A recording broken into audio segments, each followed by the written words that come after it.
Good evening, everyone, and welcome back to the Club Racing UK podcast powered by Silver Lake Automotive Recycling. Right, it's a Britcar episode today, and we've got two very special guests with us. Funnily enough, both drive golf, so I don't know whether there's some sort of theme behind this, but we didn't purposely make it a theme, but it turns out both of our guests love a spot of golf, as does Ian Waterhouse. Carl Barton, can't wait to see working golfs as mine is still broken. Jay Finley joins us, Matt Cleary, Carl Barton, Duncan Harris, Dan the Paint on YouTube as well, Area Motorsport, Sam Pearce. Hello, Frank Frostick and me in the Graves Motorsport truck on the way to Thruxton. Of course, it's mini challenge trooper testing tomorrow. Good evening, all. Jason Stone joining us as well. David Vincent. Loads of people on. Loads of people on today. So from the three of us, it's welcome. And joining us today is none other than Luke Handley and James Alford. Good evening, guys. Hi. Hi. I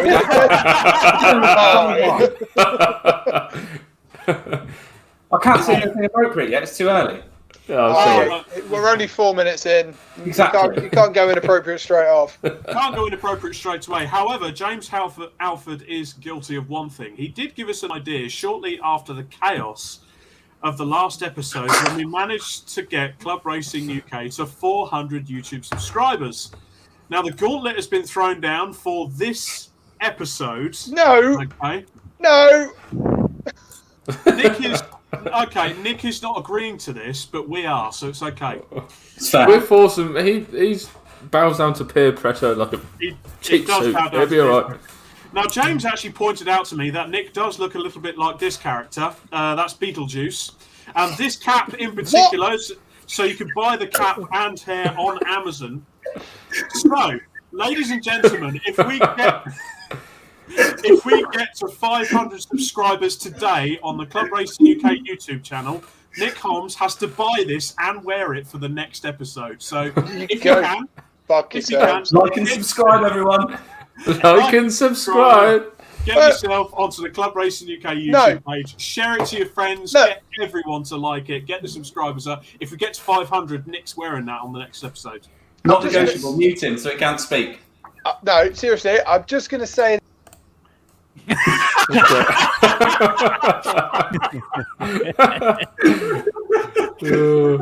You absolute asshats. No, we haven't got the shine massive on this evening, so we're gonna have like 10 people watching max, so it won't get to 500. We'll see. Can you hear that? Can you hear that? That sounds like a bit of a. If you are watching and listening out there on the later audio episodes, let's get onto the Club Racing UK and subscribe. Let's get to 500, because as soon as we do, Nick is going to wear that on an episode of the Club Racing UK podcast. No, hold on. You've moved the goalpost there. Right. Okay. So what? If you're going to do it, set a goal and a target of where we're going to go, because we're going to hit 500 subscribers one day. We are. Well, should we try by Easter Monday? You're making the challenge, not me. Okay, so I reckon then if we can get to 500 subscribers by Easter Monday, Nick has to buy and wear that on the show. So let's just get that unfortunate monstrosity up again. There we go. So if you want Nick to look like that on the next episode of the Club Racing UK podcast, it's not a thing. We are not making this a fucking thing. We're going to try anything for a subscriber around here. We are going to try. Okay, tell you what. Let's sellouts. You absolute sellouts. Shall we get on to some racing that's going on? We'll come to the roundup shortly. I didn't get a photo of him up here, and it's a little bit more than club racing at the moment. But in between last episode and this, Jason Plato actually announced it's his last season in British touring cars. Now, to me, that is a big loss, because we've already lost Bankneil, and to me, that's one of the last great characters of British motorsport. He's going to be a massive loss, I think. It's going to happen, won't it? As soon as Neil threw the tail, it was who was going to come first out of those two, wasn't it? Who was going to finish first? Yeah. Obviously, Neil's jacked it, and he's running. Is he running? He's running the Halfords team now, isn't he? He's up there in the high end of. He's involved, and then obviously Jason Plato's not been at the sharp end for a little while now, but I mean, it's going to be interesting this year. He's got a race-winning car. It's been proven by Josh Cook. So, yeah, I just hope they got the check and cashed it early from Rich Energy. That's all I'll say from that. Did you see he was actually at the media day? Yeah, big, massive. Yeah. He's got a beard bigger than yours, Nick. I know he has. He's got a pretty cool beard, actually. Yeah, you got beard envy. I have, yeah, and hair envy. He's actually got stuff on top. He's got money as well. I've got that. I'm envious in the of next that also. episode, mate, that's all going to change. Fucking you start. I love that. Absolutely love that. Right, back to some comments. So All Square Racing Roads. Trudy Stone joins us. David Garside, Vicky Pratt, Matt Clary, Shine Automotive. A big shout out to Colin. Thank you for the last episode. That was mega. Why would I put mashed potato on my head, guys? That's if we get to 600. Yeah, that's if we get to. It's almost getting to a point where this is just highly amusing, just to see what Nick will do next.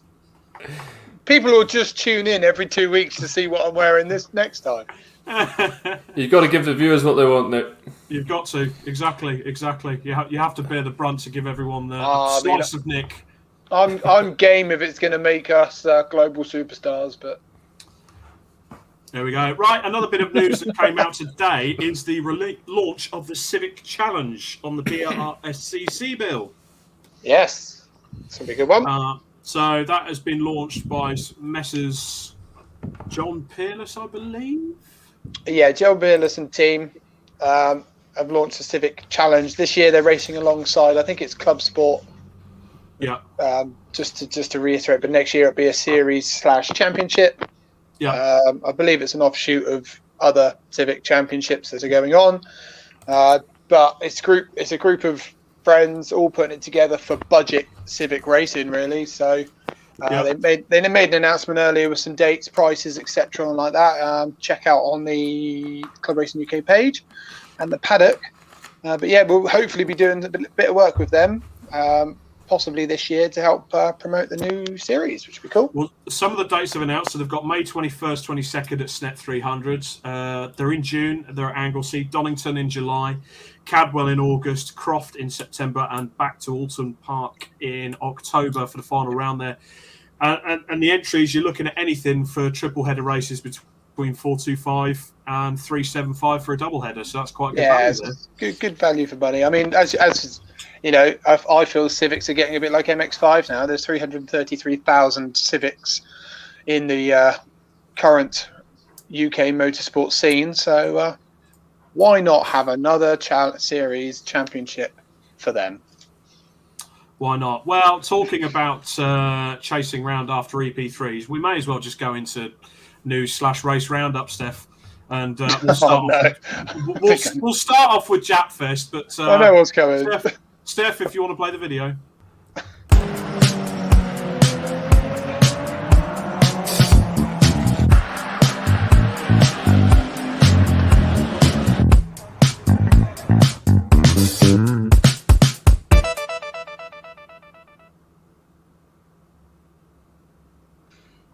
I really must shorten that video. It does take quite a long time to play out. So this is our news segment. So you say that.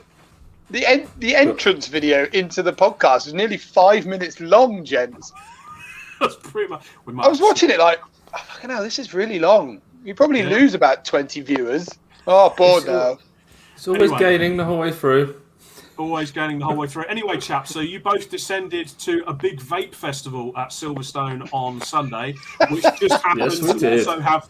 So it just so happened to also have some Japanese cars there as well. So tell us about your day at Japfest. Yes, so something a little different for us. Obviously, I know we cover club racing, but it's no secret that we are good friends with a pro drifter, Ian Biz Phillips. He invited us along for the day to help Spanner with that absolute monster 350Z of his. Yep. Where's the picture? Bring the picture up. Let's bring the picture back up again. Yeah, there she is. So yeah, absolutely amazing car. We've known Biz for some years now. We've done good with him, and then as Silverstone's kind of on our doorstep, he invited us along to give him a hand throughout the day. So yeah, it's always an honour to play with something as ridiculous as that. Now, if you look back on that picture as well as the skids happening on the track, you can just see the clouds in the sky there. So the middle, you've got like a blueberry flavour there. On the left, that's the raspberry vape that's sort of going It was ridiculous. I'm not going to lie. But the funny thing, on the way up there, I'm going Japfest and I'm thinking, awesome. This is going to be absolutely awesome. I'm thinking Skylines, RX-7, Supras, Subarus, Evos, all big turbo. I'm like, this is going to be absolutely mega. And on the way up there, we come past a convoy of Nissan Micras. Oh, I should have sent you the video. We should have done. It's just like, what the fuck? What has the car scene turned into? Well, to be fair, Luke and James, do you sort of get similar with the German shows? You sort of get people asking you what pop bang map you've got installed. Well, I mean, I started in Civics, so I've got a small love for EP3s, to be honest. But I've never been to Japfest. Me too. You've Type R DC2 in red UK spec. Took it to the Nürburgring. Absolutely in love with it. one of the best cars I ever owned, but it's so dated now. Like, you get in it and it is ultimate nostalgia. But I let it go and I moved on, and unfortunately, I much prefer Volkswagen now. Yeah, I mean, a DC2, cool car. EP3's obviously a cool car, right? Oh, Nick loves EP3. I was genuinely a little bit disheartened by the show because you're just like, yeah, it wasn't. You know, I've done Ford Fair and stuff, and I'm not the biggest Ford fan. Everybody knows that either. But at least there was a massive selection of cars. But I like the old school Japanese stuff. Like, I reckon that DC2 that I had was about as far as it went. All the newer stuff, I've got no time for it. Yeah, I don't know. It was weird. Like, I don't know. I didn't think it was as big as I thought it was to be. And we will say, obviously, we went there to help with Biz, but I was going to put a spin on it and be like, right, there'll be tons of Jap race cars here. There'll be tons of Civic EP3s. There'll be tons of DC2s, DC5. What's there? Fuck, there was one race car there. One. Yeah. The whole of Silverstone was taken over by Japanese cars, and there was one race car there, and it was our friend Justin Roberts. Wow. And that was on the EBC stand. That was it. Massively disappointing. Just everyone sort of sat there, vaping hands, talking about what turbo, pop, bang, crackle. While all the GTRs were like, one bang, one bang, one bang, one bang, bang, fire, flames, bang, bang, bang. But the drift cars were awesome. The drifting was cool. Yeah, drifting was cool. Sorry. I got traumatized after this. Jesus Christ, I think Nick's on the verge of a meltdown. Yeah. Can you tell he's getting old? I think you're getting on a bit, ain't you, mate? You're getting on a bit. Right, let's go back to some of those comments. Area Motorsports Civic Cup 3.0. I knew he was going to love that, you announcing that championship. Yeah. Frankly, I thought I already had, but subscribed. Oh, Frank, nice. Come on. I expect better than you. Better from you. Lad. Yes, lad. I'd love to have Ed Sibbald. We'd love to have a chat with you guys for the Civic Challenge. That can be put on the list. Yes, Don't let's you do worry it. about that. Drop us a message. Chris Baker of the Modified Fords. Good evening, sir. Ethan Kin, subscribe just for you, Nick. Would this be your lad, Nick? Oh, it's my COVID-riddled little son. Bless you. Hope you're all right, He's mate. subscribed. Okay. You what? Is your son subscribed? Don't you encourage... Ethan, don't you dare. Subscribe. Ethan, if you subscribe tonight, mate, on the Follow Club your Racing mates. UK page, get all your friends too as well, because what happens is we get your dad to wear this live on air next time. We need to get to 500 subscribers, so share it amongst all your mates. He's really cool, and obviously he's 13 now, so 13-year-olds Everyone on love YouTube. YouTube. 12,000 followers instantly. That's what we You'll want be to getting see. pleasured guys. by a goat on the internet next month.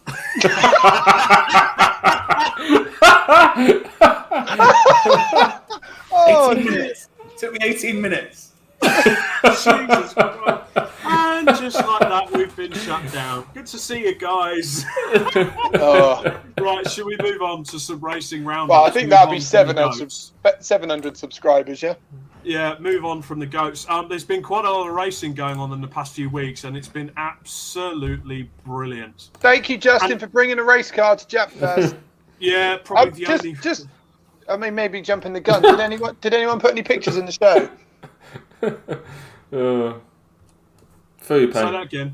Did anyone put any pictures in the show for me and my... No. Did they not go in? No, I forgot. Oh, I thought you were doing a post with them all. Oh, maybe I will. I'll Is put it a post all up later on. Are these all the pictures of Nick Holmes loving EP3s? Yeah. We spent the afternoon. We were like, well, I'd say not that ball, but we were free of time, so we went for a little wander, and I went and found every EP3 that we could find. Love it. All Square Racing Road. That's literally the same thing Nick said about Fordfest there a couple of years ago. Pretty much. AJ Owen, good evening. Jonathan Bevan, evening all. Right, let's get on to some racing because there's been loads of club racing going along since we last had the show with Shine Automotive. I'll be honest, I can't go through every single race and every single weekend, so we're taking the pick of the best of what we've seen. And the good thing is, a lot of it has been live streamed. Thankfully, all the clubs are waking up, including MSV. They live streamed their Enduro KA round. He did. At Donington Park. Well, yeah. That's 5 hours of my life I won't get back. Yeah. Bloody hell! No, It's almost no, I'm joking. I'm not joking. It was good. It was good. The problem is, I know 100% there was shit ton of action going on, but we were following the leader going round for an hour and a half on his own. It's just like, oh, come on. Well, but the car that won the race, okay, a very good play on words, was called Yippee Car Yay. Superb. Yay. Banterific. I then learned to my horror, with about an hour to go, when the commentators Adam Weller and Alan Hyde, and they need to explain this, have also said that they have never seen the film Die Hard. Yeah, that is inexcusable. I'm Who sorry. the fuck hasn't seen Die Hard? Shame on Not only is it been the best Christmas film ever made, it's just the best film ever made. Period. It's how you know it's Christmas. You are?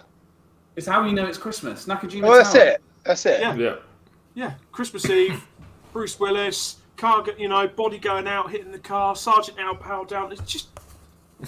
How could you not watch Die Hard? Yeah, I think we need to get them on the show. That needs to be a show. What, just to get them on and be like... Oh, come on, AJ. Come on. AJ Owen Oh, hasn't what? Die Hard. What is wrong with you? time for you to find another podcast to watch, I'm afraid. Or subscribe to the YouTube channel and we'll let you off. Yeah. Yeah, if you get people to subscribe to get to the YouTube channel, we need to get to 500 today so that we can get Nick looking like Beetlejuice for the next podcast, courtesy of James Alford. It's all his idea. I'm glad to give him the credit because this is beautiful. So yeah, the other pick of that MSVR meeting at Donington was the return of Focus Cup. Some good-looking cars there as well. Ryan Parking with the double. Some wonderful racing there. But again, like I said, it's good to see MSVR finally getting some live streaming on their meetings because it's something that's been missed in the past couple of years. Do you think they're going to keep it up though, or do you think it was a one-round wonder? I hope they keep it up because they've got some wonderful. Sorry, Nick. They've got some brilliant championships and series on their roster. They have to keep it up. Yeah. The problem is as well. It's you almost they're there. I think pretty much everyone's going to get their hands forced with this because if you don't live stream now because everybody else is doing it, you're just no one's gonna know about you. Like in the modern motorsport thing, like obviously MSVR ain't going to disappear.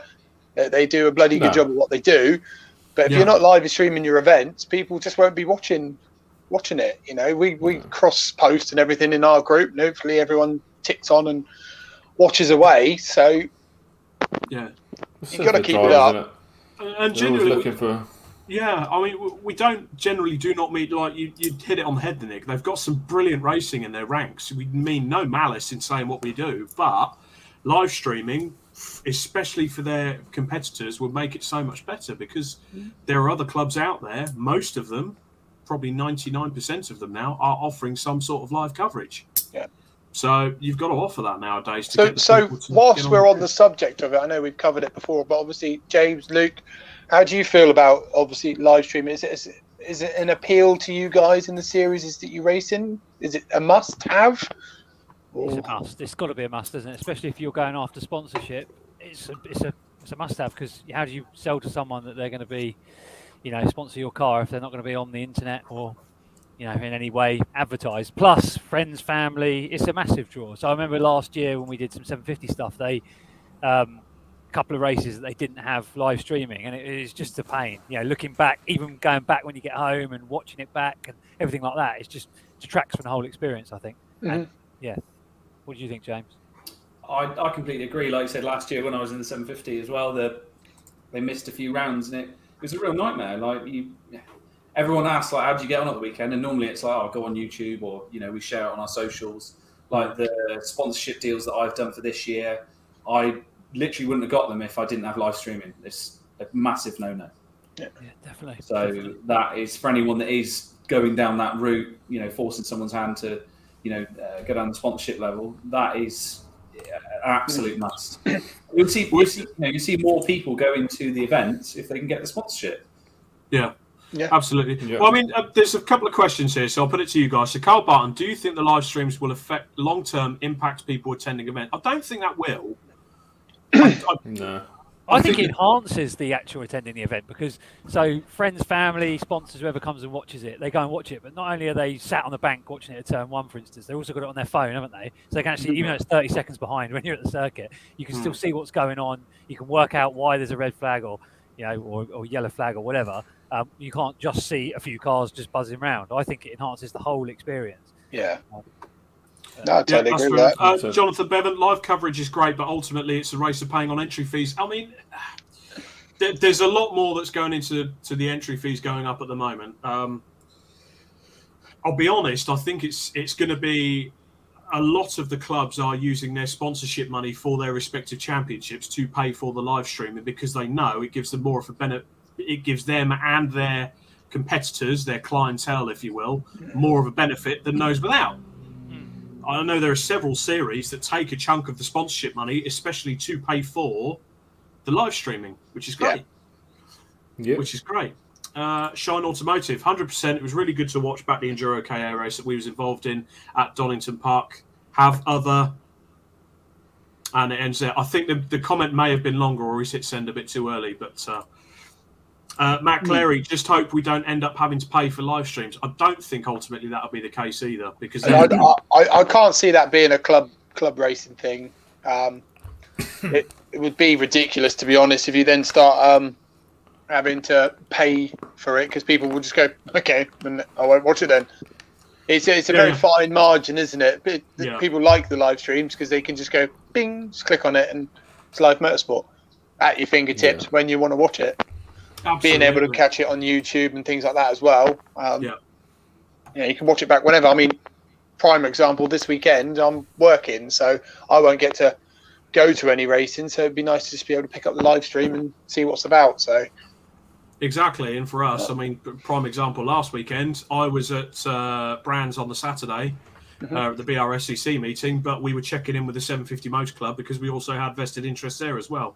Yeah, and it's at your fingertips, and you can see what's going on. Yes, that's it. Talking about the 750 Motor Club, then they had their first round of the season at the Croft Circuit, and I want to give a shout out to this man, Graham Crowhurst, because I think this man put in a couple of the drives of the season in the BMW Car Club Championship. First of all, look at that grid. Just wasn't it the first round? It was the first round, but if you look at the footage from the second race, the first and second race.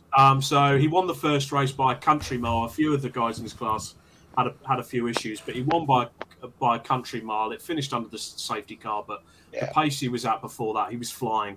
First time he'd raced at Croft as well, and it's what makes it ever more impressive.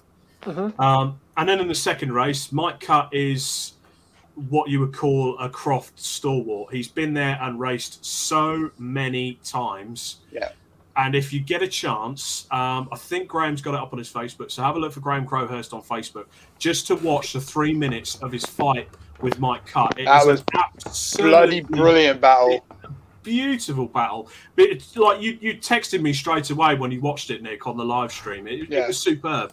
It was great. It was awesome to watch. Cracking race, door to door. I don't think they touched once, did they? It was a bloody fantastic racing between the two of them. Fantastic race. And what makes it all the more impressive, I mean, we may have mentioned it last year, so this is actually a new car for Graham, because the car in which he won in the M2 class, sadly, there was a fire in the body shop where the car was at the time, and it was destroyed. So he had to buy a brand new car. You know, the insurance sorted everything out ultimately, but he had to take a year out, get the new car built, get it sorted. First time out, bang, sticks it on pole, a win in the second place. Well done, Graham Crowhurst. The Type R Trophy as well. Try and contain yourself, Nick. Thanks to Jonathan Elsley for the pictures as well. Superb drives there in the Type R Trophy. Maximum capacity grids. The 750 stock hatch as well. Again, one of my favourites. Retro racing. I know it's one of your favourites, Nick. Look at that Vauxhall Nova. Is that still a PDC run car? It does look like it, isn't it? It is. We are looking to get those guys on the show at a later date. They will be on in a few episodes. Yeah, and I'm hoping Mark Bate is watching as well, because it was a very impressive grid of 116 trophy. Bloody brilliant. You almost want to give him a clap. Really, you look at that. It's literally nose to tail. BMW 116s, pretty much up to the hairpin. I think they had. That's my old car, number 777. Is it? Yep. Oh, awesome. It is as well. And we trial race that number 71 as well. We did. Look at that. So this First being time that car's been at the front, James. Not actually. So that would be your old car there, would it be, James? Yes, it would. Yeah. There it is.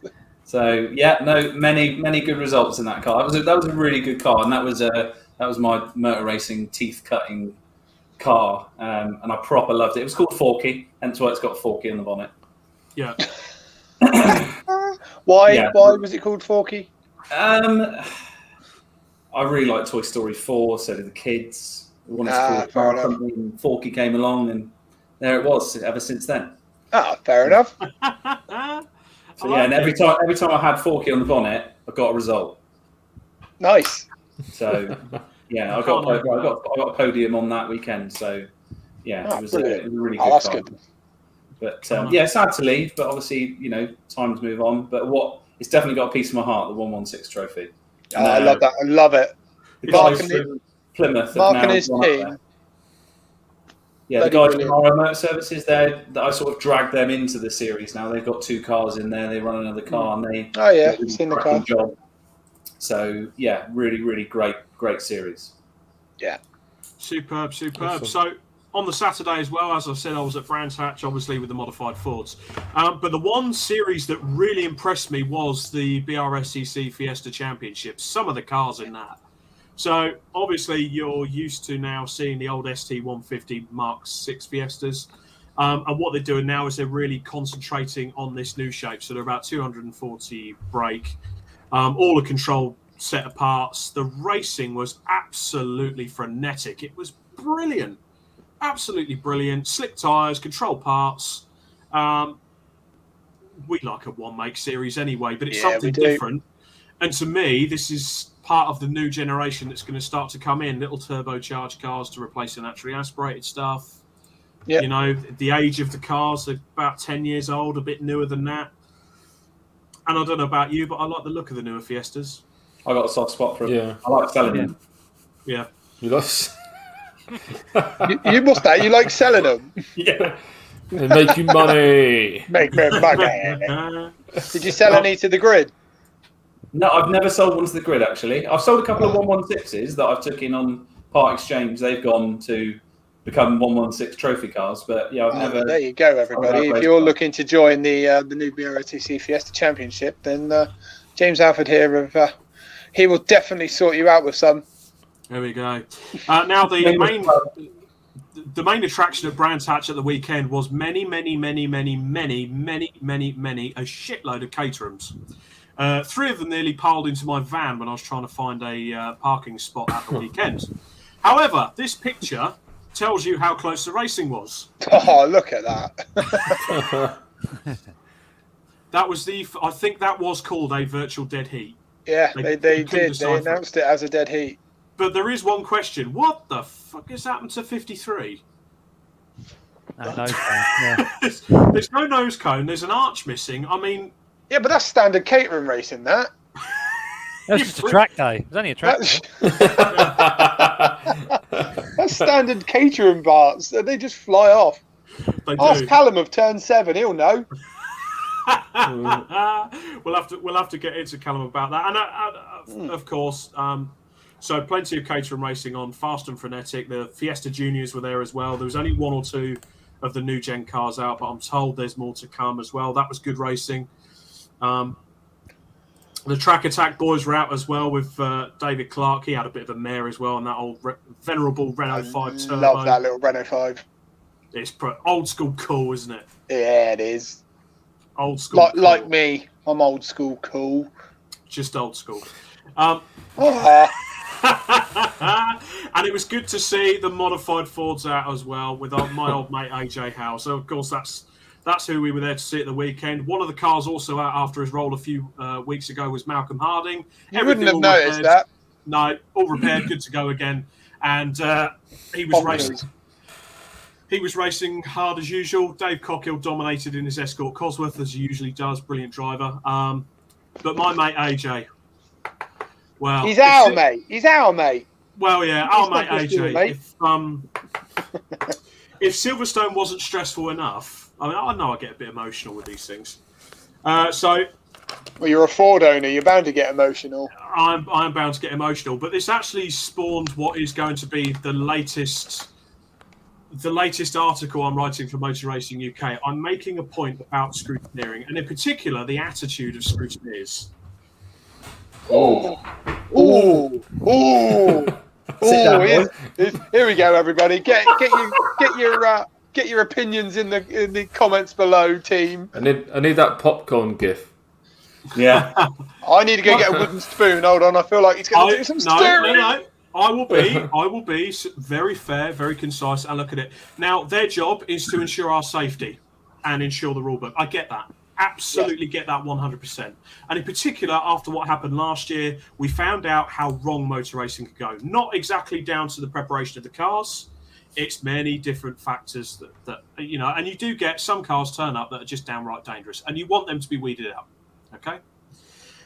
But when a car passes scrutineering on the first event, flew through, no problem at all, and then you get a scrutineer that goes, my interpretation of that is it's, you know, you need to get a door bar. So AJ, because of the estate, he has no door bars, but he has the reinforcing in the doors. The actual crash structure is still in the doors, as per Blue Book. So because he removed a little bit of material around where the speaker is that bears no strength to the door at all, they deemed it as you've modified the doors, Blue Book, blah, blah, blah, blah. You need to get a door bar welded in. That's fair enough. And then said, oh, we're going to let you qualify, but we won't let you race. So point number one, if you feel it's dangerous, why the fuck are you letting them qualify? Just as an example there. And I felt for AJ because he went out to qualifying and his head's not right because... and the general attitude of the scrutineering question was one of, I have the power. He was everyone was very nice, very courteous to him, explaining their interpretation of things and everything like that. And all he got back was attitude. So, I mean, and it's one of the points that I will make in my article. Mm-hmm. I get the scrutineer's job, and it is tough, and they have to go through a lot, but work with the people. And the problem is, as well, there has to be consistency across the formats. There has to be consistency. So the same standards is adhered to at every circuit. Every circuit. There we go. Jonathan Bevan. Inconsistent is the word. Yeah. Warby81 also puts, what's your thoughts on the car passports that clubs are getting people to do now? Again, that's a good thing. But if the bloke filling it in has had a bad day and he gets a power trip, which I'm sorry, but some of the scrutineers you come across have a power trip and they get an absolute hard on and they go, I'm going to cause trouble for this, you know, they're meant to help racers get on the circuit, not the other way around. But you can tell by the attitude of people. I'm holding back, don't worry, I'm holding back. Are you sure, Rob? Warby also said there was a similar issue at SNET a couple of weeks ago and a guy had to get the door bar delivered by a friend before the race started. And again, the frustration thing is there. It's inconsistency because what is so different in qualifying to a race? There are still cars racing together at speed on a circuit. You're not racing for position, though, are you? There is a difference between qualifying and race. So no, but you're racing for time. You're racing at speed, and the same problems can happen. Yeah, well, no, because Time Attack don't adhere to any sort of rules that we have to, do they, in club racing? Because they're essentially just doing qualifying, whereas we're doing door-to-door racing. So that's why, though, KA Enduro Cup the other weekend that I was involved in was another similar example. These nets, they wanted the nets on the windows. We didn't have one, so scrabbling around trying to find one. And they said you can qualify without it, but you have to have it for the race. And it's a similar thing. Qualifying is deemed less of a risk than the actual race. So that aside then, so qualifying race, obviously different circumstances, cars aren't door to door. I can kind of get that. But then for me, talking of inconsistency, how come the car then passed at Silverstone weeks before? And then 3 weeks before, gets to a different. That's where it's. I do completely agree, and I think we went through this horrendous situation in 2020 where no one did any scrutineering and it was dangerous. But then we now need to get to a more exactly as your chap said there, a more consistent pace where everybody either does it at the start of the year and then you get periodically checked. But it's you need some sort of like you say, base to say, well, it passed in March. Why is it not now passing in June when someone else passed it, or it's signed off by someone for the year or whatever like that? And then if you make substantial modifications to it, you need to get it re-scrutineered. But it's a can of worms, isn't it? But I've been caught by a similar thing by yourself before, Robert. So I do know what you're going on about. The thing is, though, like you say, it's interpretation, isn't it? That's the problem. It's nothing set in stone to say you need a door bar. Bang, end of story. Door bar, no door bar, no race. As you say, in the blue book, it's a little. And it's not just for door bars. There is lots of different sections within the blue book that are slightly vague. Some scrutineers can take it one way, others can take it the other.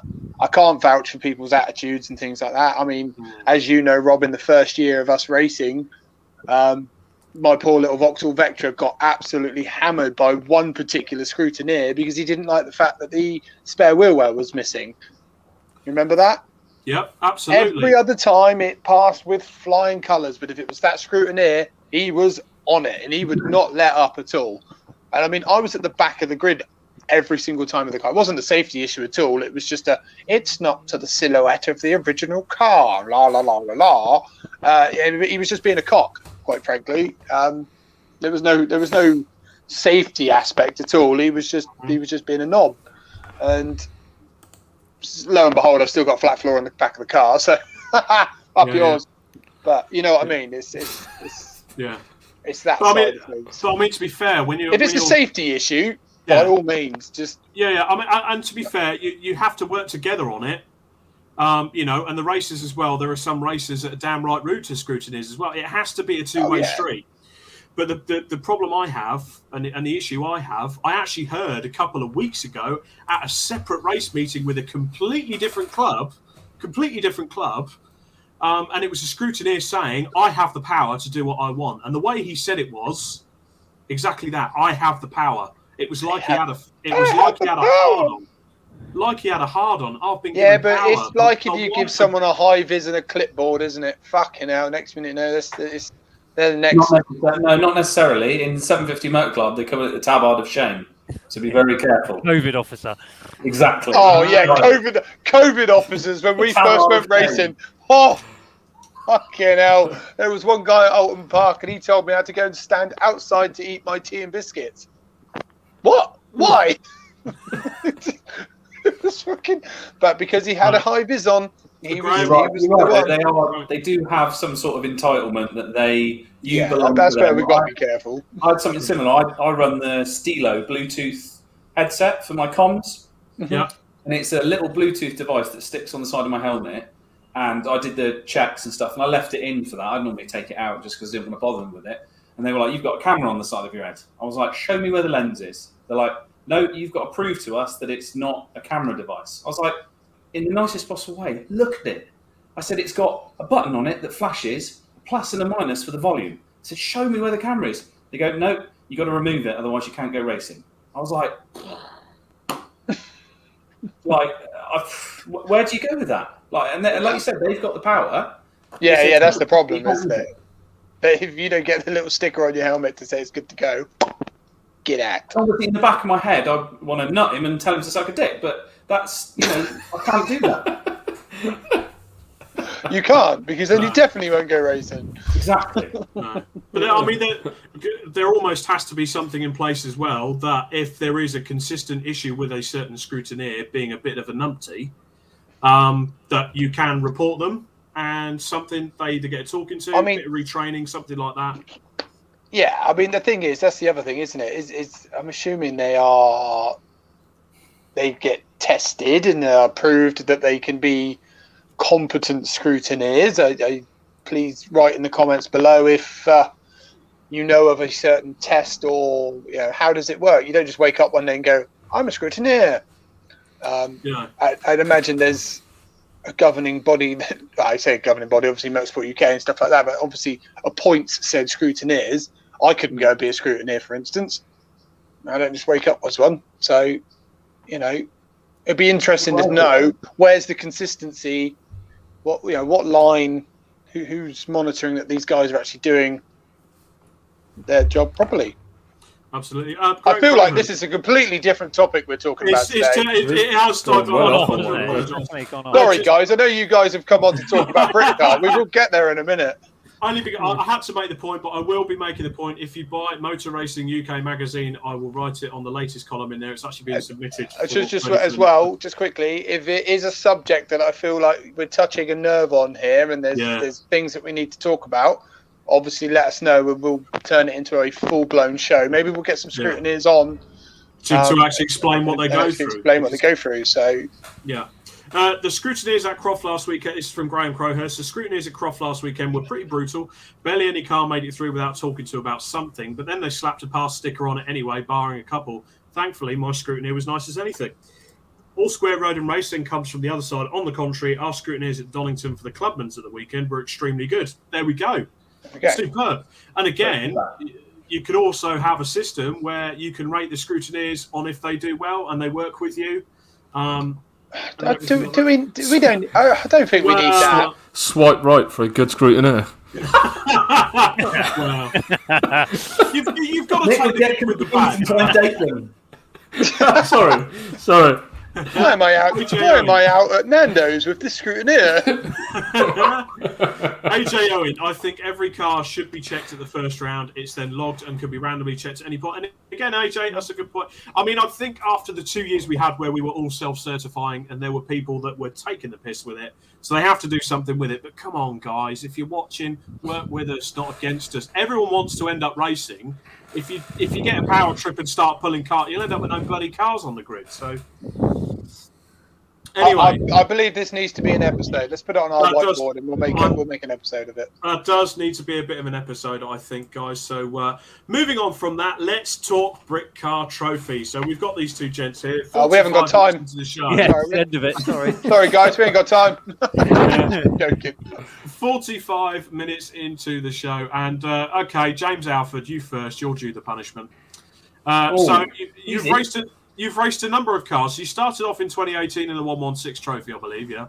Confirmed. So this beautiful little car here. Then you moved on to a 330 because you started to put on big boy pants by this point. Oh, big boy I broke the big boy pants, though. You broke the big boy pants. Broke the big boy pants. You broke the big boy pants. You also broke your elbow, as you can see here. With I mean that is a fail photo and a half. Oh, look at that! Looking good. Sexy boy. So what happened there, James? It turns out you can't ride a bike. I got on a push bike, and I thought I got the hang of it, and then I decided to use my face as a brake. Explains a lot. Yeah, and I damaged my left wrist, my right elbow. My right elbow, I don't know if you can see it, I've still got like a massive lump of bone stuck in it, which I'm waiting to get operated on. That was the I got one of them. It's called an elbow. No, well, you can see it in that X-ray that you had up a second ago. I've got a massive piece of bone stuck in my elbow bit, whatever it is, which I'm waiting to get chunked out. And then obviously I dislocated my left wrist, which is a nightmare for going racing. It ruined my 21 season because most of my gear changes were between third and fourth. I didn't have the luxury of a flappy paddle gearbox like Captain Posh Pants next to me. Here we go. So every gear change was an emotional roller coaster. So,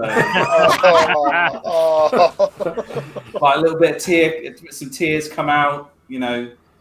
Yeah. That's a new excuse. I haven't heard that one yet, James. Actually,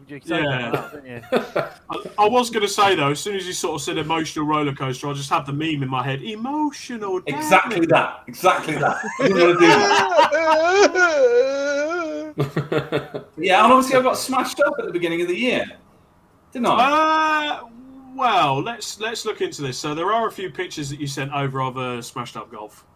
Oops. Yeah.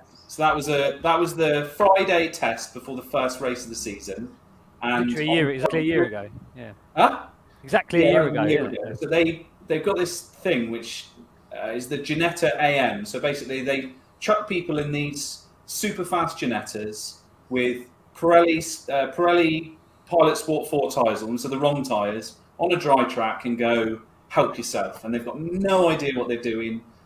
You were there that day, Luke. There must have been, 7 or 8 red flags? Yeah, at least. Yeah. We got about I think everybody got about 12, 13 laps in. I was on my second lap out at the Melbourne chicane, and he came over the hill. Normally, you'd like veer off into the gravel or something. He went straight in the side of me. He came out afterwards, apologised, and said, "Oh, I'm really sorry. It was completely my fault. I'll help you out with some of the damage. You know, I'm sorry that it's cost you so much." Well, I never saw him again, and he ghosted all my phone calls. It was a bit of a shame. It's fair enough. I'd rather he turn around to him and say, "Look, mate, sorry, it's motor race, and I fucked up. I'm not paying a penny." That would have been way better, and I would have said, "Do you know what? Fair play, mate. That's where I was. You were there. It ended like that." Smack. Maybe, but I wouldn't say that. No. Can I just stop you there, James? Nick, you are not going to like this. Oh. Because Frank Mead has actually sent me a mock-up of what Nick will look like as Beetlejuice. Oh, God.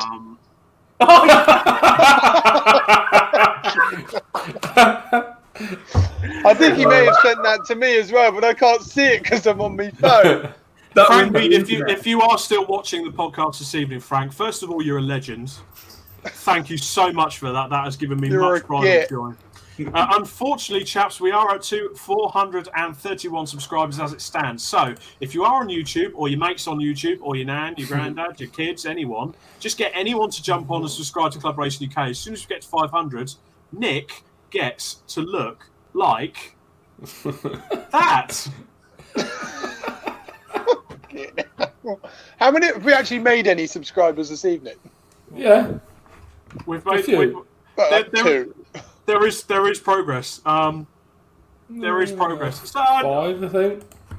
Oh yeah! Watch out, everyone! Come on, people, come on, dig in, speak to your friends, any friends, just get them to subscribe, just to get Nick to look like that.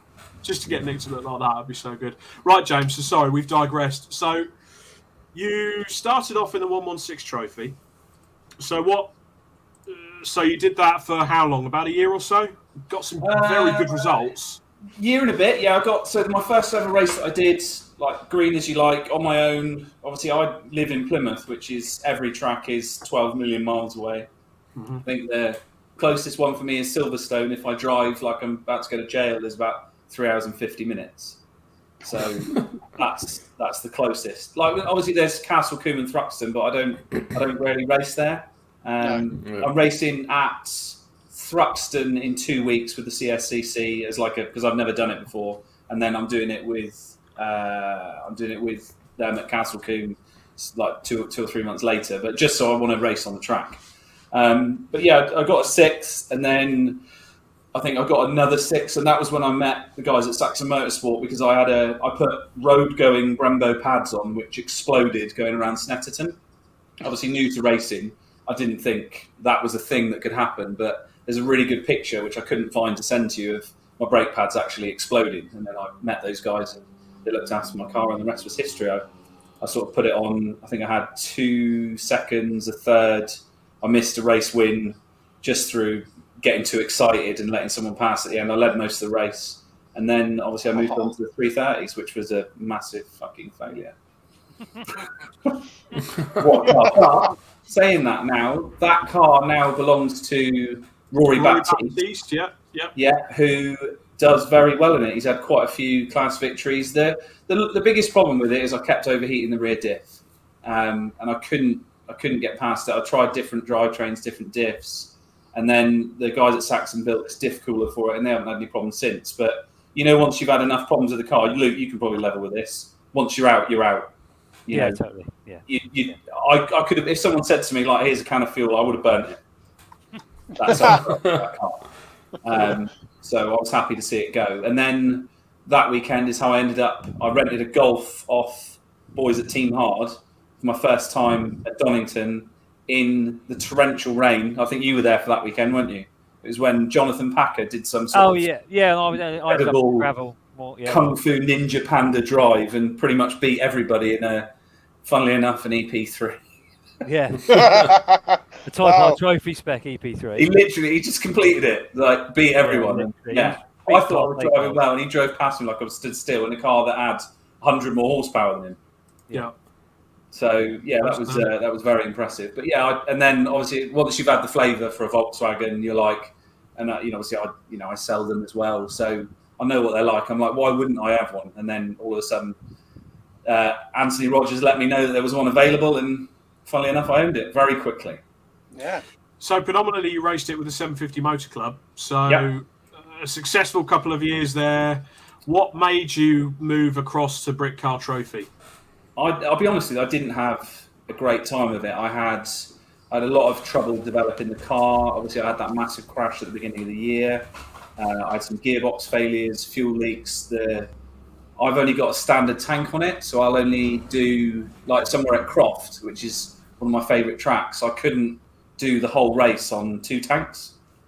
So we ran out of fuel at the end, and obviously what a lot of people don't realise with the endurance side of it is a fuel tank's really important. And Luke will be able to tell you, like, an ATL 120 litre fuel tank is not cheap. Like, just that tank alone is more than some people's race cars. Yeah, with the pumps and stuff, yeah, it's not cheap. Yeah, I think you look, about $5,000, isn't it? Yeah, something like that. No, I think that, it would depend. The bladder and the cover and everything like that, and the pumps, you could spend, depending on where you go with the swell pot and the collector. I mean, the collector bag's 1,500 quid on its own, isn't it? So it's just, it's telephone numbers, isn't it? So I think it's naughty money. Like, it makes the sport a bit posh. And then you got to put fuel in it nowadays. Fucking hell. Yeah, exactly. It costs you about the same to fill it up. Yeah. And then obviously the Britcar is 50-minute, 2 50-minute races, which works out perfectly for me because that's pretty much a tank of fuel for me. Yeah. So that's part of the reason. I really like the format. The guys that the sponsors that I do business with, they really like the Britcar brand because it's a really good name. It's efficiently run. Like, they're very, not the 750 Motor Club aren't, but it's very welcoming to sponsors. They've got the hospitality tent.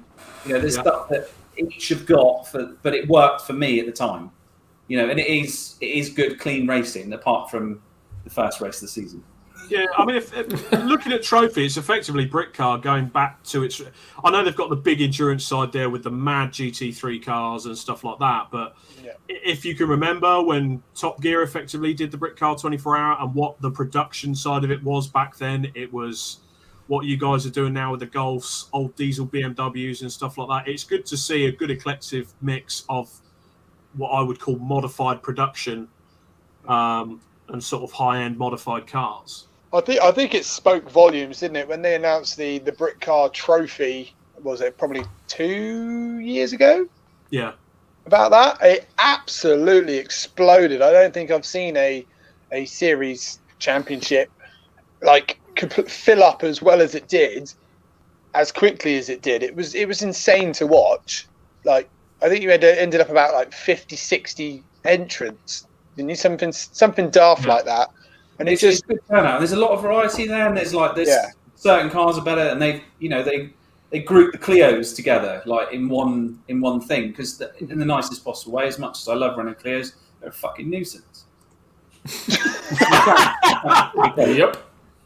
I agree. Stef knows that one. The more infected it becomes. So you just let them get on with their own race. Okay. I mean, to be fair, the first time I saw you out in Britcar was the Into the Night race last year, and there you are with our resident legend Ian Waterhouse. What a hero. What a hero. What a legend. He is. He's got a bit of a quiff going on there at the front there. He's a bit windswept. It's a Buffon. It's a full Buffon. We hope you're watching, Ian. We love you. But I think the highlight of that race, apart from watching you go at it, I think maybe with the Jamie going Fiesta. Steph, Nick, can you remember that poor orange Scirocco? Orange Scirocco. Oh my God. It was the funniest thing I've ever seen. The 2 Veluga Porsches that nearly took him out 2 or 3 times going into paddock. I don't know how they managed to collect him. Every time there was a safety car on that night race, they collected that orange Scirocco. And he was not being horrible, don't get me wrong. It was quite a fierce grid that you guys were on. James, you can speak for yourself. It was nudgy. Nudgy was the best. This poor guy was not on the pace or level that the rest of you guys were on. We was class 2, we were class 3, and he was 2 seconds a lap slower. Yeah, but every time, not a few, every time the safety car came out, it picked him up. Yeah, but then they waved him through, and then technically he became the safety car because he didn't actually get away from the front of the safety car. It was Get round to the back of the It pack. was so funny He to could watch. just got in the way for the safety car then. Oh, it was hilarious. It was so I funny. felt I felt It I was felt hilarious, but it was one of those we all put our hands over our head because when the safety car let the pack go, two Beluga Porsches at the front and they've gone for it. And this Scirocco's mid-corner going into paddock. I'm sorry, James. we did see you in the race, James, but obviously half the time we were scared shitless this Scirocco. You can't not see that. You can't not see it. We should just point out, actually, we did also see James styling it out around paddock a few times as well. Yeah, you Very, didn't you, James? I did it for the fans. I told you this last time. You did. Style points. You should have been at Japfest the weekend. Yeah, if it you were was driving. bad. Very bad. It's cold. It was so cold. Well, Luke will tell you that those Golfs do not like cold rear tyres. They do not. Look at Rob Baker, the first race of Britcar. Yeah. He Tokyo drifted it as well. They just don't like it. No. Yeah. Although, to be fair, I was absolutely amazed at Rob Baker's performance in those first couple of Britcar Trophy races at Silverstone. He only did one, didn't he? He didn't do the second one. Unfortunately, it ended up in a bit of a cloud of smoke, but all fixed and good to go again, I understand.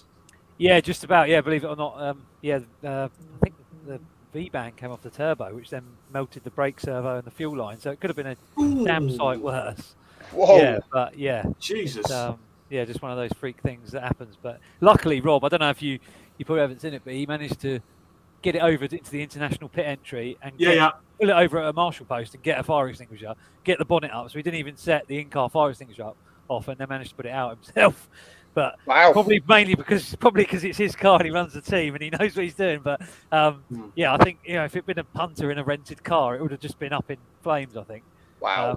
Because it was close. But yeah, it's racing this weekend, so it was so impressive to see it at the front. And yourself, Luke. I mean, we'll come to you, Luke, because I've got a bit of chrome blue going on this year on my car, but that is stunning.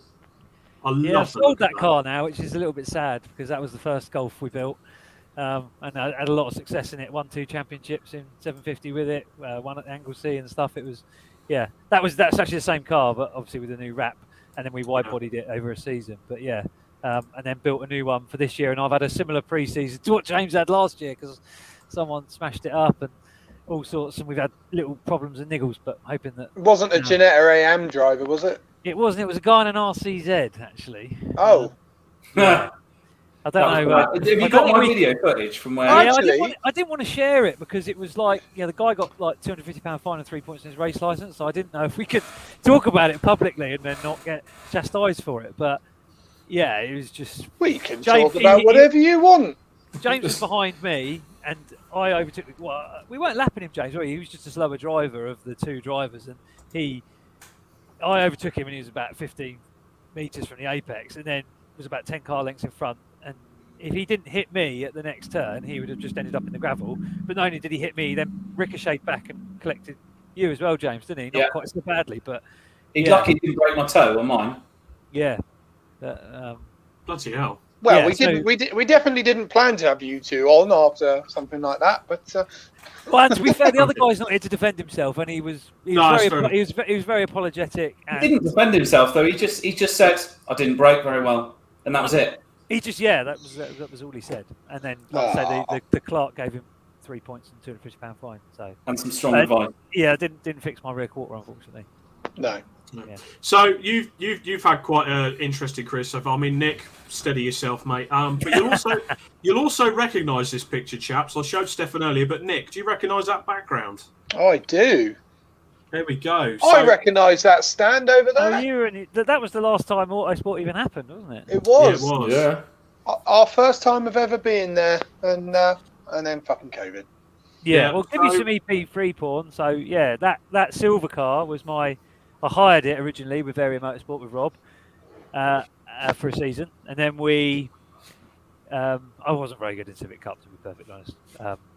So I then thought I'll give something else a go, and then I moved into Club Enduro, which is what Rob and Carl Swift, who is close friends with Rob, but also obviously part of the team as well, and moved into Club Enduro with them. And campaigned it for the first year, and it did pretty well. It wasn't a particularly they're not bang on. The Civic Cup spec is not bang on for Class B. It's a little bit underpowered, but it did really well. We got third in the championship that year, and then at Autosport it had a K24 in it then. Okay. Which it just gives you a bit more talk. And it was an awesome car. It was brilliant. I loved it to bits. But then in 2020, obviously got completely thrown in the bin, didn't it? So then by that point, we actually had the Golf built. So I then campaigned the Golf in 2020 and sold the Civic. But yeah, it was they're great cars. But the Golf, unfortunately, they are faster. Ooh, there you go. You've heard it here first. As a power to weight thing, they are a faster car. Certainly with the way that Robert Areas developed the latest ones, they're significantly faster. Yeah. Well, again, I said earlier with the Fiestas, so the Golfs coming through is sort of, to me, that's like the next generation that's just starting to creep into club motorsport. But to give you a bit of an idea and also see if there's any hand sawing going on, Luke, we've got a we've got a video. Was this you, James? Was this you? No, I bet you this is Rob. Yeah, no. We've got a video here of a lap of Croft. Oh, for fuck's sake! Right.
There we go. So that is a lap of Croft. Now, Rob Baker has come on. If it was me, it certainly wouldn't have been this video. Yeah, exactly. He's probably got plenty of material of me soaring everywhere. You have a right of reply, Luke. So you are a hand sawyer. No, so actually, right. So let's start this from the beginning. And what actually happened was I don't know why, but we had quite Rob sets his cars up really pointy with quite a lot of movement on the rear. So when I first started to try and drive fast in them, I was always sort of feeding for grip, and I don't know, it's just a habit I've got into that they've then latched onto to take the piss out of. And and then whenever I put a video up on Facebook, one of those idiots comments on it saying, like, with a picture of the orangutan soaring gif and things like that, and then it's escalated from there, really. And I still, even when you watch that video, it's nowhere near as bad as some of them. But yeah, that video, even Croft, you can see I'm still doing that a little bit. And these latest cars have got so much telemetry on them, and Rob they've got steering angle sensor graph. So he then compares it against the other three Golfs he's built, and he's like, look at your steering angle sensor graph, it's going like this, whereas everybody else is just straight. And I don't know, it's just something I do. No, I don't really know how to stop it. There's no hiding from it. No, that's it. I will say this though, I did notice how, obviously, as you're driving there, very tidy lap by the way, no crying with changing gears. You weren't whinging or moaning about your poor elbow or anything. I don't know. I'll just cry a little bit. Yeah. Yeah, exactly. All that. Yeah. I don't know if you were going to get a little bit upset, Nick, about me passing that EP3 at the start. But... it wasn't. I don't. Something's wrong with that video there. He was obviously slowing down. That's what I say. That car looks naughty fast. Like That was a very impressive lap. I mean, I can't. I mean, it's a little bit difficult posting videos like that, but that is 3 seconds quicker than last year. That car. That's I mean, very it's obvious. different day, different fuel, different blah blah blah blah. But yeah, Naughty fast. End off. Axel Handley. He knows how to build. Axel Handley. I'm just a bloke in it. Someone else will get in it and go second half faster. So don't listen, especially even Rob probably. So yeah, but then you've got to do that for an hour, and not everybody can do that for an hour. And obviously you've got form. Yeah. So well, we should see what happens. Just take a compliment. No, Luke. I do appreciate that. Yeah, appreciate it. Thanks very much. That's right. So for you then, Luke, what sort of attracted you to Britcar Trophy? Sort of the same thing as James, or I mean, what was the draw for you? I'll be honest. It was the fact that I have to be really careful here because I'm racing in 750 this weekend. But No, I get that. It felt like a step up, and it's certainly a step up in money in terms of paying the entries and the way you do it. But in terms of the way the weekend is run, a bit like what James said, there's hospitality. There's more. It's little things, James. I don't know if you know. It's like so with 750, and you guys know because you raced in it. You might have a garage all weekend, but instead of leaving the garage to go like to the grid, you have to leave the garage and go to assembly and then assemble there and then go to the grid. Whereas Britcar, the pit lane opens, you go out, you assemble on the grid with a team member who then, you get the 30-second board and things like that. And I know it's silly little things like that, but it just makes it feel like more of a real proper race weekend. That's what attracted me to it. I mean, it was a complete disaster, but it was. I'll do it again. But it was a complete disaster of a weekend in terms of results for me personally. But I thought the organisation and the way it was done was actually quite good. So that's good. So do you think Britcar's that next step up effectively? It is. On that week, you're on the same weekend as, like you said, GT3 cars, Pragas. There's a tyre supplier there. There's a proper. Tyre supply, like James says, proper hospitality. It is a step up. It's just that extra little. But it is equally. I mean, if you take out the testing, it's probably still double the price, though, isn't it? Of a normal of a 750 weekend. Would you say, James? Yeah, I really like the 2 races on one day. Like, obviously, for you, it's a little bit different. Obviously, your fleet. So for me, I'll go and stay up there on the Saturday night, race on the Sunday, and come home the Sunday night. Whereas for me, if it's a weekend, like sometimes they'll test on a Friday, we won't necessarily race on a Saturday, then we'll race on a Sunday. I'll have to go up on the Thursday, and I'll come back really late Sunday night. And sometimes it's just a bit too much of a commitment, especially if you've got a family or work commitments and stuff like that. Whereas the Britcar package just works a little bit better for me. Whereas obviously you've got like a mobile holiday home that comes with you. It's not my fault you're too tight to buy a camper van, James, is it? It's not a fucking camper van. Can we get a photo up of the not camper van? Oh, I didn't send the photo in. I haven't done what you're talking about. Jensen Button's got the same thing. Oh, that's right. Is it one of those RVs that turns up and effectively opens up into a 3-bedroom semi-detached house? Yeah, I mean, that was last year. We've actually not scaled it back, but we've gone a little bit different. We've upgraded this year. It's got a jacuzzi. Well, this year we've got a proper lorry that you put the car in the back of, a tail lift, and then the living in the front with slide outs and stuff. It is quite motorsport, to be honest. Why have my name changed to Axel Handley? I've only just noticed.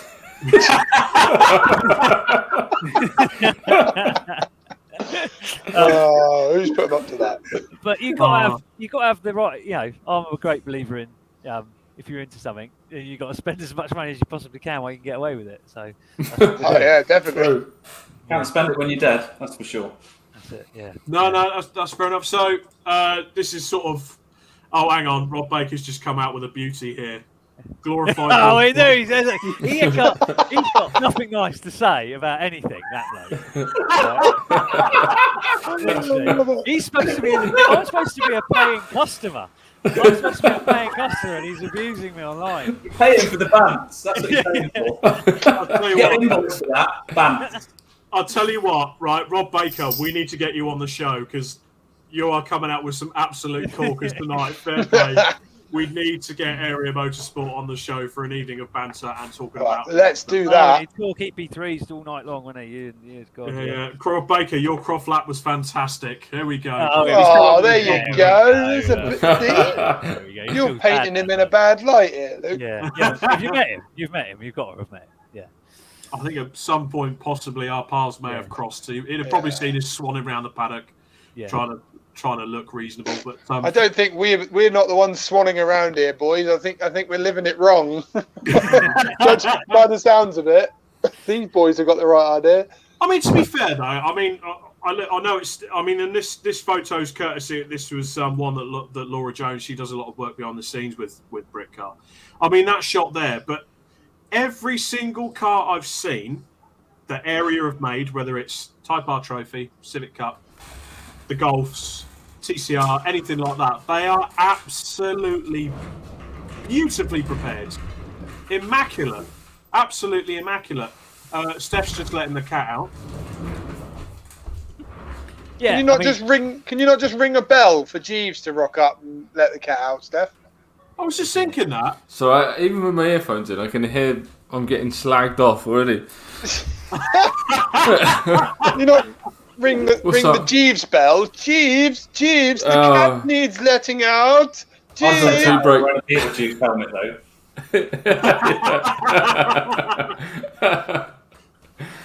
I do like that. Who's having dinner? Oh, right, okay.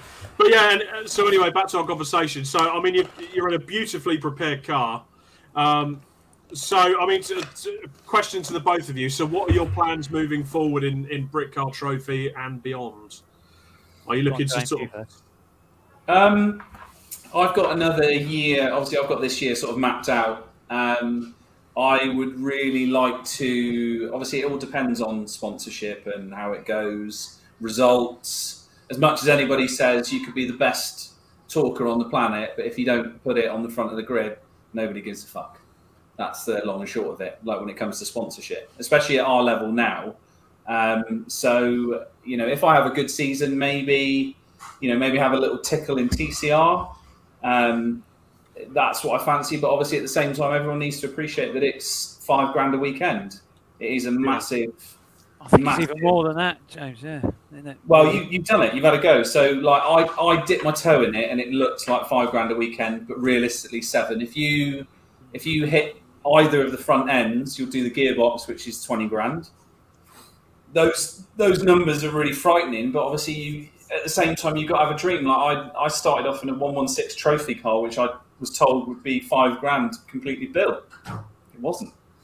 But you know, it all escalated. Like you were sold the motorsport lie. Yeah, literally, that is the dream. Hook, line and stinker. That was come here, you. I don't care. I got violated, and I loved it. You know. So, you know, I'd love. Obviously, I really toyed with the idea of going into a Mark 7 Golf. But I'll be honest with you, I think the guys at Area, they've really got those Mark 7 Golfs locked down, and it'd be very, you know, don't take this the wrong way, but it'd be very difficult to compete with that, given the knowledge that those guys have got with that car, to come out of nowhere with no testing. You know, you guys have got 5, 6 of those cars now. You know, it'd be very difficult to come in and be competitive. So realistically, probably it'd be more sensible for me to do this season, and maybe if I can get the right sponsorship deal, maybe next year go into TCR if I can, if it's available. If not, I will come back to Britcar, but I'm going to be looking to buy a TCR car at the end of the year. Ooh, you heard it here. Lovely. And what about yourself, Luke?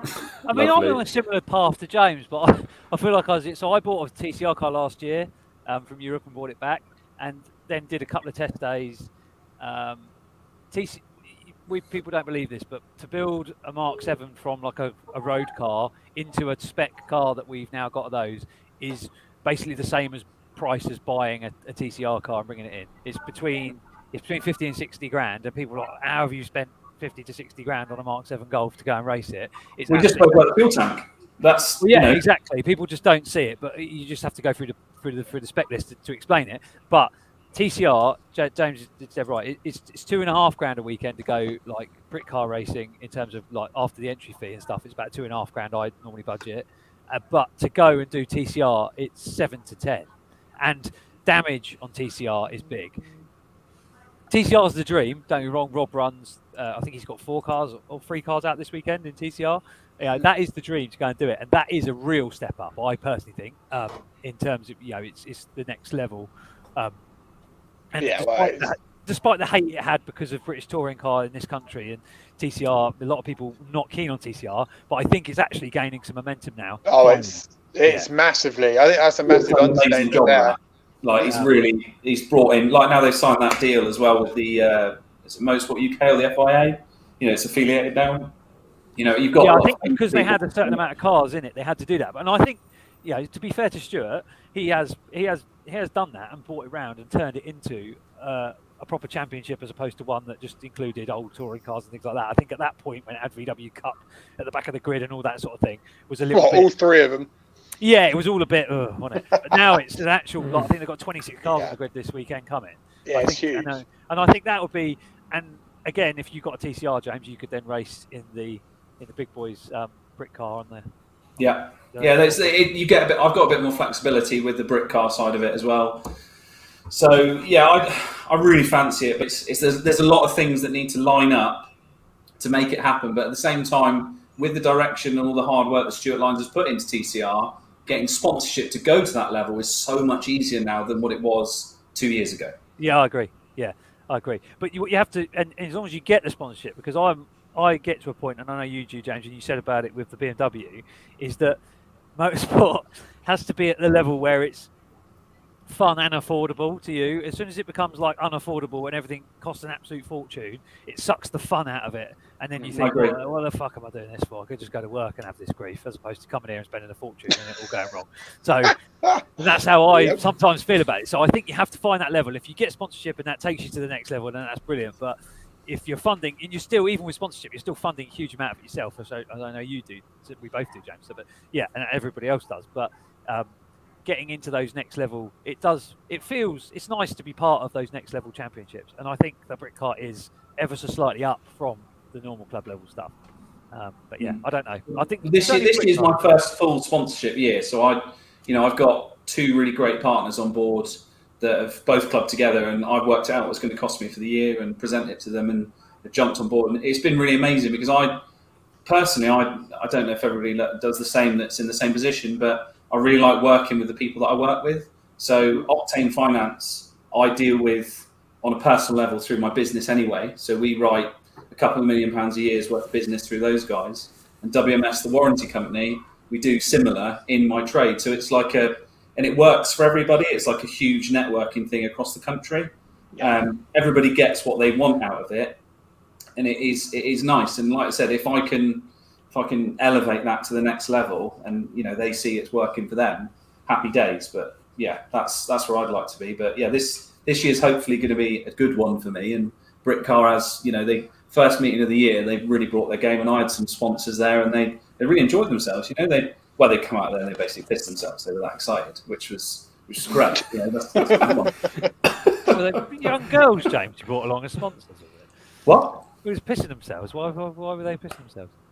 Oh, they were excited. Oh, right. Sorry. Okay. Right, I'm with you.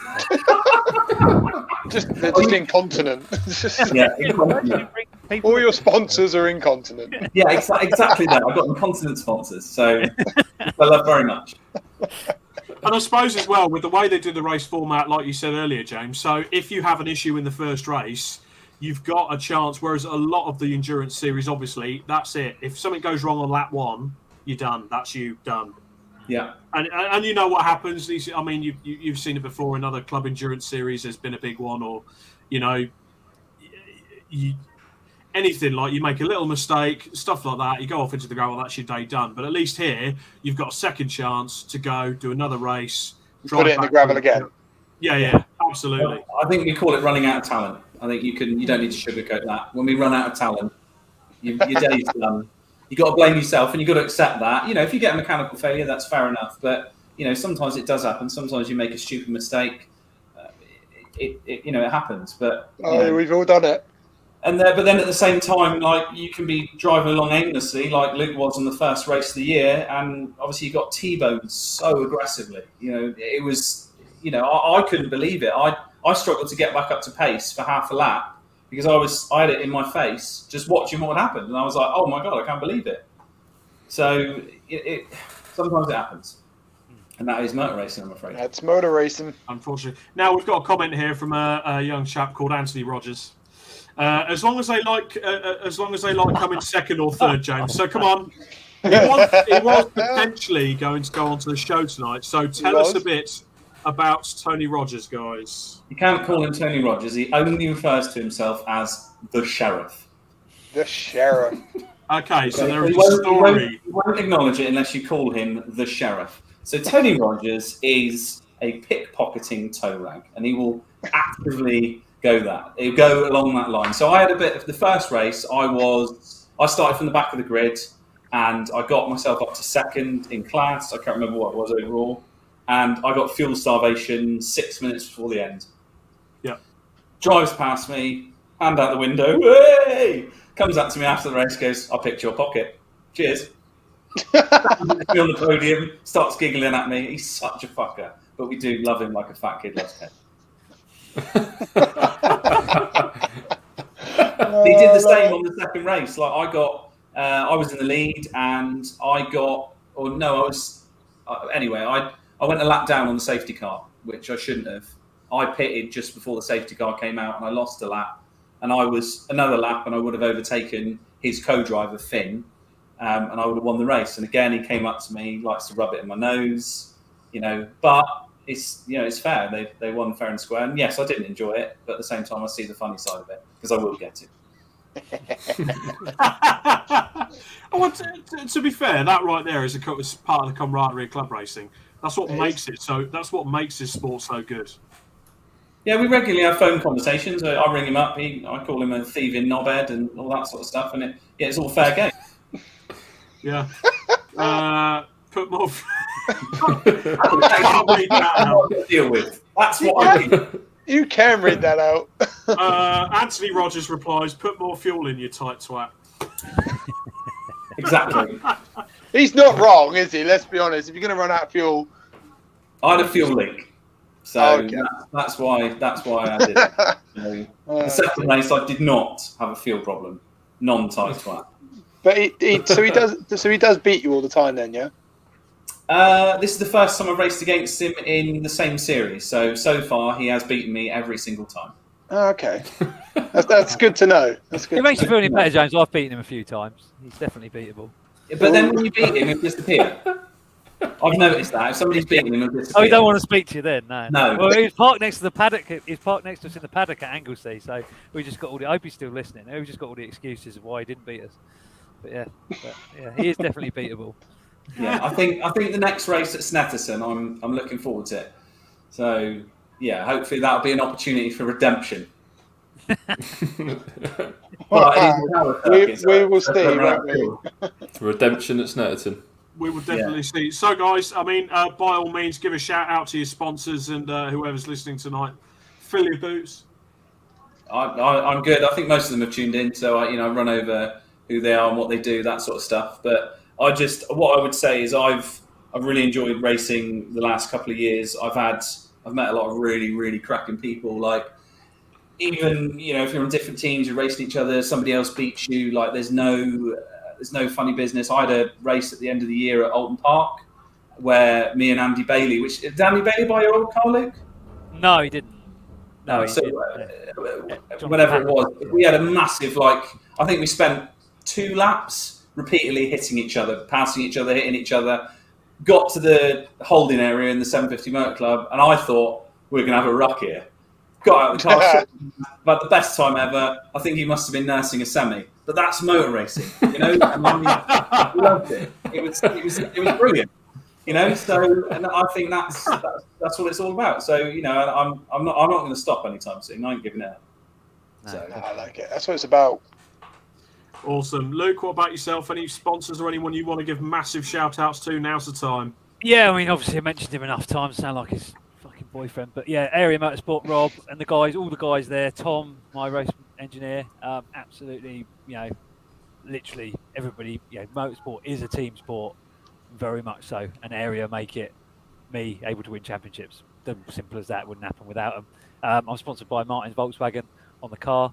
Thanks very much for their help. And then Timber Technology also sponsor it, and that's also my company. So I'm shouting out to myself. So yeah, but that is it. But Go yeah, you! Yeah, exactly. The biggest one is area, and the biggest thing that is if you are run by a team, and James will vouch for it with Saxons and that, it's a big, so especially in endurance racing, because it is such a team thing with the pit stops and the setup of the car and making sure it's reliable, etc., development of a car being fast. Yeah, definitely the biggest shout out goes to area and all the boys involved in that. I can level with that. I wouldn't say I'm a hothead. I can get quite aggressive, and sometimes on the radio, if you've got the right person on the end of that radio calming you down, that's the kind of thing that can avoid an accident. I think sometimes, you know, if you get a driver that's lost his cool, or he's not behaving himself, or he's just had something happen to him, he'll go out and he will, you know, you've seen it in Formula One, they sometimes lose their cool and they'll go and drive into somebody.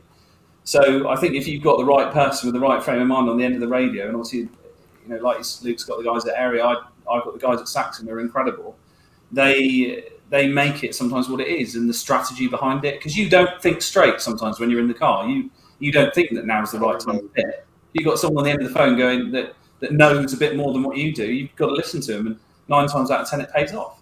That's it.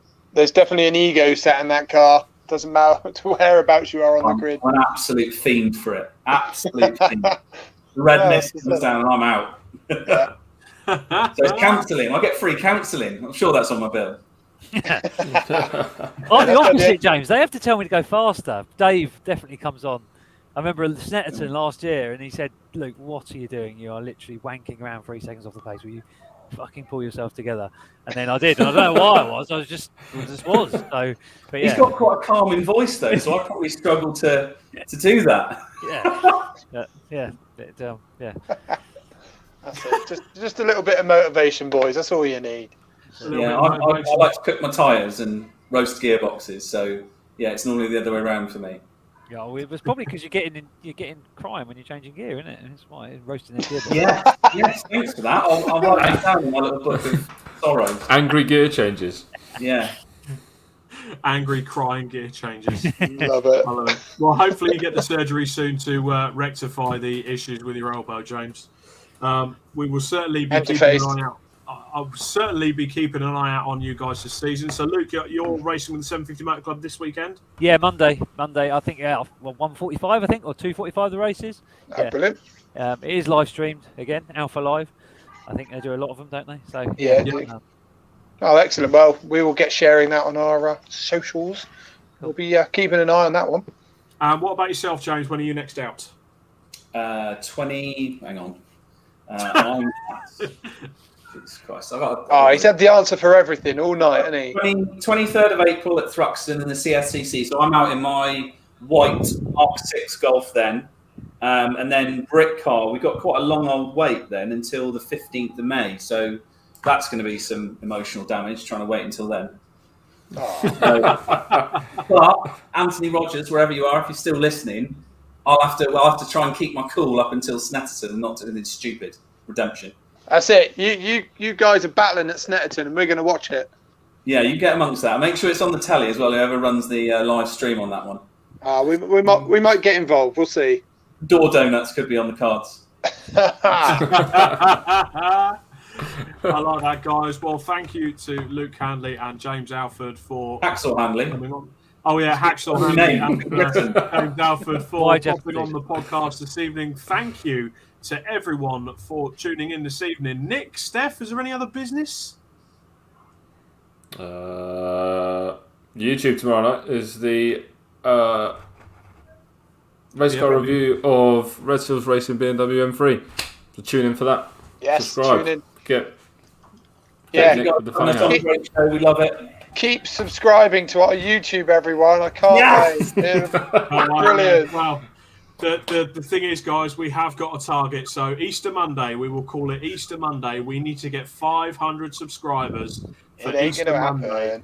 It ain't gonna happen. Purely because Nick needs to look like this. No, he doesn't. Yes, Nick he does. needs to look like this in the next show. We've got to make it happen. Give people what they want. Well, they clearly don't want it because we're not getting any subscribers on YouTube, are we? It'll come. Don't you worry. We've got 10 tonight, Nick. We've got 10 tonight. We've got 10 more tonight. Thank Yeah. you, everybody. We do appreciate Thank you, it. everyone. Obviously, the more subscribers we got on YouTube, the better content we can bring to you. Enjoy go. tomorrow night's video. It's a There we corker. go. Team It's a Sam, good one, Team actually. Hamster Racing, what happens on Easter Monday? Don't forget, there is a bumper Easter weekend of racing action coming up, including, amongst others, the Castle Coombe Racing Club, 750 Motor Club. I'm sure there's the British GT meeting as well that skips a Sunday and goes to Easter Monday. There's so much going on, so there will be lots of club racing. So keep an eye out on the paddock. And what will we be doing, Steph? I don't know. I'm off. What are you doing? Oh, you bastard. I'm working. I hate Easter Monday at work is the worst. That's a you problem, just so you know. Yeah. Yeah, that is I'm definitely over a it. you That's problem. definitely a On you Monday, problem. There's I definitely will be no problem. working on Monday. I will be working on my race car while watching some of the live streams. So, at the end of this show, thank you once again to Luke Handley and James Alford for joining us, gents. Good luck for the rest of the season. Please keep us informed, and we will probably have you on in the future. It's been a pleasure tonight, gents. Yeah, it's been a good one, guys. Thank you very much. Cheers, Our guys. pleasure as well, Nick Holmes and Stefan Marsh as well. It's goodbye from us. I've been your host, Robert Lewis. It's the Club Racing UK podcast in association with Silver Lake Automotive Recycling. Good night, everyone. Good night.